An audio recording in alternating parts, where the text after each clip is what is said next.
Nagluto nga pala ako ng chicken steak. Yan guys.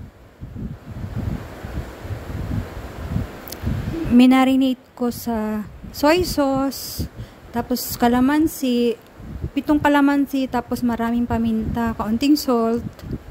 Tapos nag-add na rin ako ng sugar at garlic. Minarinate ko siya ng 30 minutes. Ang pagluluto pala, parang pag-ibig lang yan. Dapat hindi minamadali. Kasi kapag minadili mo, pag madali yung pagluluto mo, mahihilaw yan. Hindi mo kukuha yung tamang timpla. Kaya dapat hinay-hinay lang. Ganon din sa pag-ibig. O iyan na, nagprito na ako. Mahinang apoy lang yan. Yan, mag-isa na ako ng bawang. Tapos sibuyas. Tapos yung pinagbabaran niya, nilagay ko na. Paminta ulit, para lasang-lasa. Kaunting sugar.